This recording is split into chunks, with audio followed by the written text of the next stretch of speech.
Everyone, आपका स्वागत है आपके अपने यूट्यूब चैनल एडमेंटा स्टडी अब्रॉड में। आज हम जो डिस्कस करने वाले हैं, हम यूपी की जो सीट्स अवेलेबिलिटी हैं, जैसे कि फर्स्ट राउंड जो है वो ऑलरेडी कंप्लीटेड हो चुका है। तो अभी पिछले कुछ हफ्ते और 10 दिन के अंदर बहुत सारे अपडेट आए हैं। जो अपडेट है, एक तो सबसे इम्पोर्टेंट अपडेट कितनी सीट्स बची हैं सेकेंड राउंड में, उसको लेकर आया है। और उसके बाद बहुत इंपॉर्टेंट 2-3 अपडेट आए हैं जो मैं इस वीडियो में आपके साथ डिस्कस करने वाली हूँ। हम सबसे पहले बात करते हैं अब हमारे पास यूपी में क्या अपॉर्चुनिटी बची है सेकेंड राउंड में। फर्स्ट राउंड का कट ऑफ ऑलरेडी काफी ऊपर था, तो अब जो बच्चे हैं जिन्हें फर्स्ट राउंड में सीट नहीं मिली यूपी के अंदर या फिर पूरे इंडिया के अंदर कहीं भी सीट नहीं मिल पाई है, वो सेकेंड राउंड में किस किस कॉलेज में यूपी में फोकस कर सकते हैं जहाँ पर सीट्स की अवेलेबिलिटी ज्यादा है। प्लस अब कट ऑफ की संभावना ऊपर जाने की है या नीचे आने की है, वो एक्सपेक्टेशन क्या है और उसके पीछे के फैक्टर क्या है, वो हम लोग यहाँ डिस्कस करेंगे।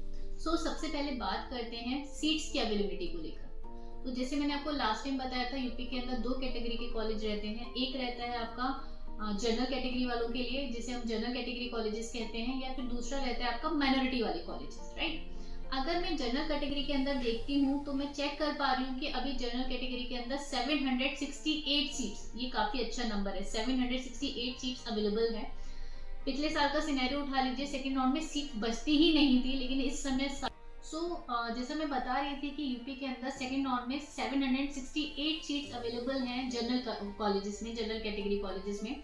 अब ये जो 768 सीट्स हैं, वो सीटें कहाँ पर ज्यादा हैं, कहाँ पर अपॉर्चुनिटी ज्यादा है, कौन से कॉलेज का कट ऑफ गिर के आ सकता है। तो मैं जैसा देख पा रही हूँ, सबसे ज्यादा सीटें जो बची हैं वो सरस्वती उन्नाव में बची हैं। So student focus on that, Saraswati Unnao आपके लिए अपॉर्चुनिटी है। अगर आपके स्कोर कम है, आपको लग रहा है मुझे इस साल सेकंड राउंड में इस सेकंड राउंड में सीट निकालनी है, तो you can focus on Saraswati Unnao, जहाँ पर 53 सीटें बची हुई हैं। इसी तरीके से कुछ कॉलेजेस और हैं जहाँ पर 50 और 50 के आसपास सीटें बची हुई हैं। जिस तरीके से श्री राम मूर्ति में अगर आप देखते हैं 46 सीटें हैं, लेकिन श्री राम मूर्ति का cut off last first round का जो कट ऑफ था वो 579 था। तो राम मूर्ति उन्हीं को अप्लाई करना चाहिए जो 400 के ऊपर या 450 के ऊपर देख रहे हैं अपने स्कोर को।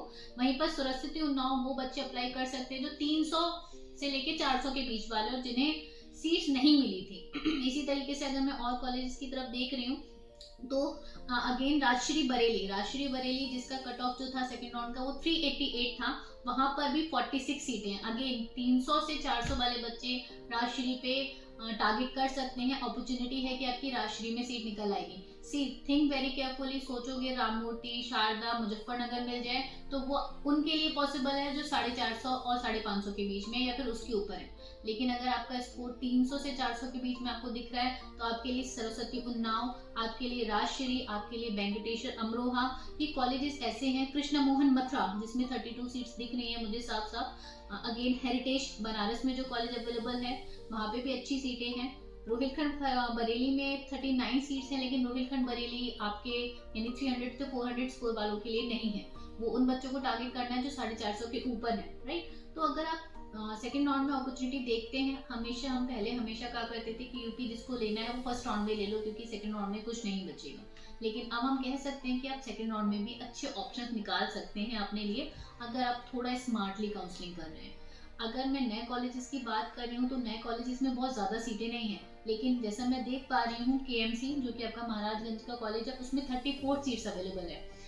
अगर आपका स्कोर 280, 300, 350 के आसपास है, तो कोई भी ऐसे स्कोर वाले बच्चे को ये अपॉर्चुनिटी मिस नहीं करनी चाहिए। जो कि नया कॉलेज है, मैं नहीं डालूंगा, डोंट थिंक लाइक दैट। आप इसमें अपनी चॉइस फिलिंग को रखें।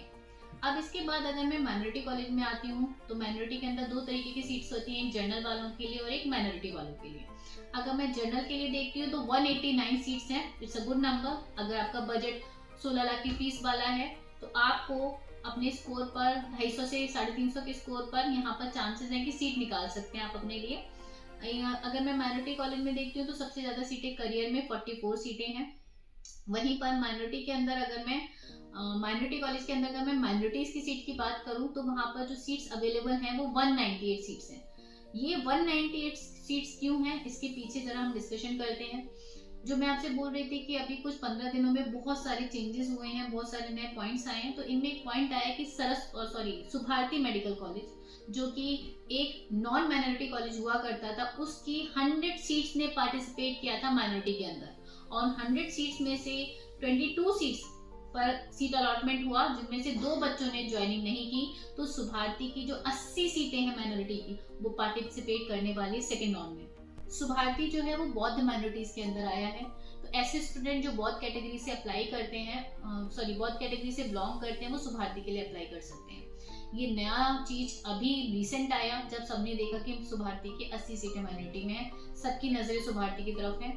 इसी पॉइंट को ध्यान में रखते हुए बहुत सारी इस समय मार्केट में स्कैम रूमर्स चल रहे हैं, जिनमें से अभी एक नया नोटिस भी गवर्नमेंट ने इशू किया है कि अगर कोई भी आपको कॉल कर रहा है या कहीं से भी आपको गलत इन्फॉर्मेशन मिल रही है कि आप फेक माइनॉरिटी के डॉक्यूमेंट बना के एडमिशन ले सकते हैं, प्लीज बी अवेयर। इस तरीके की किसी इन्फॉर्मेशन में आप खुद को ना फंसाएं। कोई भी फेक डॉक्यूमेंट के थ्रू आप कहीं भी एडमिशन नहीं लें, क्योंकि इसके अगेंस्ट ऑलरेडी यूपी गवर्नमेंट ने नोटिस इशू कर दिया है। अगर आपको ऐसे एडमिशन में पाया गया तो आपका एडमिशन जो है वो रद्द हो जाएगा। तो इस चीज़ को ध्यान में रखें, इसीलिए ये वीडियो को हमने आज बनाया, जिससे कि हम आपको इस चीज़ से अवेयर करा सकें।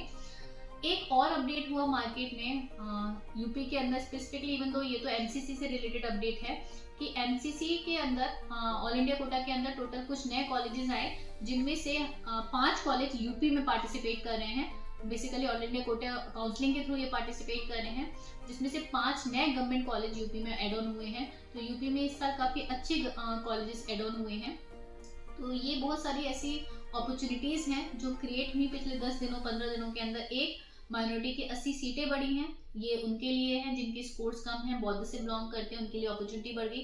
दूसरा, ऐसे बच्चे जो परेशान थे कि हम 650 नंबर 680 नंबर निकाल के भी गवर्नमेंट कॉलेज नहीं निकाल पा रहे हैं, उनके लिए यूपी में एक अच्छी खुशखबरी कह सकते हैं कि यूपी में गवर्नमेंट कॉलेजेस के नंबर्स बढ़ गए, और नंबर्स बढ़ने से गवर्नमेंट कॉलेज की सीट्स बढ़ गई। One more important thing which I forgot, like जो मैं आपको बताना भूल गई थी, रामा कानपुर और रामा हापुड़ के अंदर भी 50-50 सीटें बढ़ी हैं। तो टोटल 100 सीट्स वहाँ भी बढ़ी हैं। तो वैसे देखिए ये नंबर बहुत ज़्यादा नंबर नहीं है, लेकिन वो बच्चे जो अच्छे नंबर ला के बैठे हुए हैं पर वो सीट नहीं ले पाए, उनके लिए बहुत ही अच्छी इन्फॉर्मेशन, एक अच्छी खुशखबरी है कि 100 सीटें यहाँ बढ़ रही हैं, गवर्नमेंट में सीट्स बढ़ी हैं, एज वेल एज माइनॉरिटी की सीटें आई हैं। तो यूपी का बहुत बड़ा हम कह सकते हैं बहुत बड़ा स्ट्रक्चर चेंज हुआ है, कॉलेजेस बढ़ गए, सीट्स बढ़ गई, माइनॉरिटी का कॉलेज इंक्रीज हो गया। सो ये सारी चीज़ों को ध्यान में रखते हुए ये वीडियो आपको हम जैसे ही यूपी खोला हमने आपके सामने ला के रखी, जिससे कि आपको ध्यान रहे कि सेकेंड राउंड में हमें किस तरीके से पार्टिसिपेट करना है। सो अगर आपकी कोई भी क्वेरी रहती है तो आप मुझे कमेंट पे पूछ सकते हैं। अगर आपको कोई हेल्प चाहिए हमसे, we can guide you. And thank you so much हमारे साथ कनेक्ट रहने के लिए। Thank you.